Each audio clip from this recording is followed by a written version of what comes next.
Hi, Lucas Rabuki here with an AngularJS tutorial. Today we're going to be building a photo album using AngularJS. For those who don't know, AngularJS is a fantastic JavaScript framework that has a lot of really nice features that I find to be powerful and very intuitive. For instance, declarative UI templates, two-way data binding.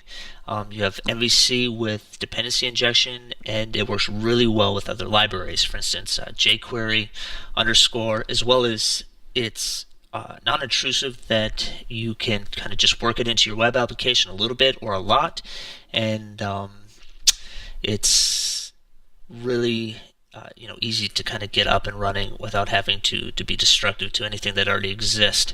So let's get started. What we have here is just a very basic HTML page. I am including the AngularJS 1.0 release candidate. Keep your eyes open for the official release of this. There is some syntax changes that you're going to need to be aware of. I think they're moving in the right direction. It was just a little confusing for me at first to notice the difference, as well as underscore JS, which I'm going to be doing an array function here that I'm going to need that for, as well as the Twitter Bootstrap style sheet. Just kind of a nice baseline to start out with. So, to get started, we're going to use the ng app directive. And what this does is this auto initializes your application. You can only use this one of these directives per HTML document. Usually it's put in your head tag, but that's it.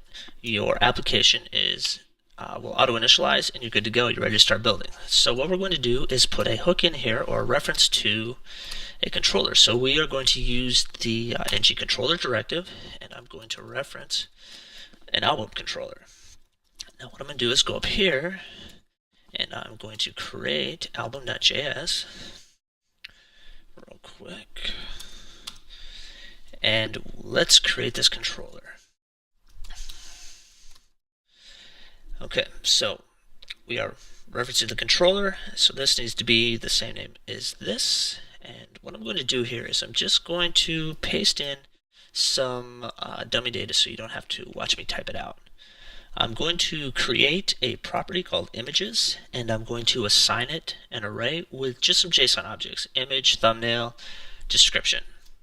So first things first, let's get these images into the page. So I'm going to create a div, and I'm going to call it ID. Let me just call it thumb wrapper, and this is just so that I'm going to put some styles on here in a little bit. And that'll give me some more options here. And then we're going to drop this in a list, and let me just call this, we'll call this thumb list, and then we'll create a list item. And what we're going to do here is we're going to use the ng repeat directive. And what this does is it basically loops through a collection and instantiates a template one time per each item in the collection. So we are going to go image in images, and let's create an image tag. And then so use this double brace syntax to indicate that there is a variable here that needs to be populated. In the repeater, we'll go image.thumbnail. And let's just put the description in to the alt tag here. Okay, so let's refresh this. Now I'm noticing here that I am actually getting a 404 error, and what's happening is it's trying to initially render this raw template markup. So what you need to do here is use ng-source to do that. This is a problem that I ran into initially. I had to just kind of send a note out to the community, and so it was extremely helpful. So, great AngularJS community, vibrant, very active group. So I recommend checking that out as well. So let's add some styles here to kind of make this a little bit more pretty, a little easier on the eye, if you will. So we're going to create this style sheet, and we'll call this thumb wrapper, and I'm going to set this width to 620 pixels, overflow, auto.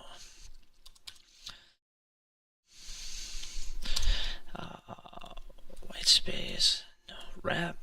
And so what I'm setting this up here is that so it will actually go horizontal and you can scroll left and right. And so then let's say margin, 0 pixels.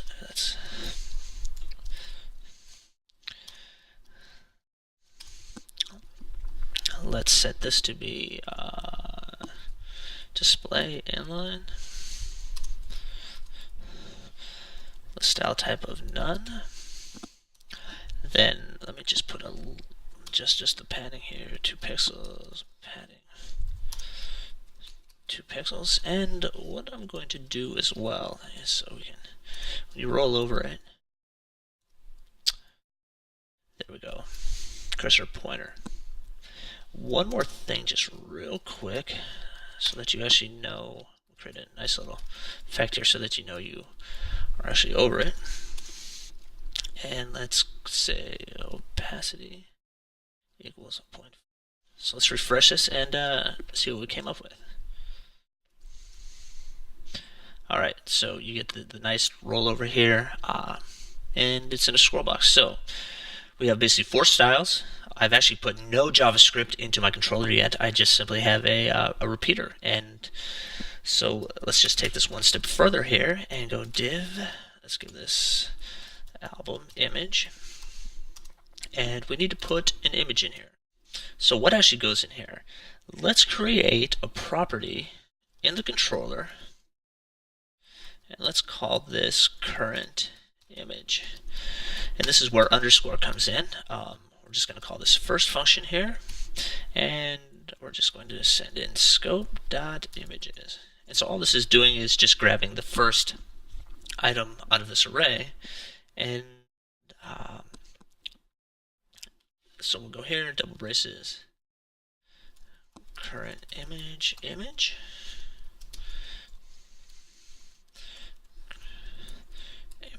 description.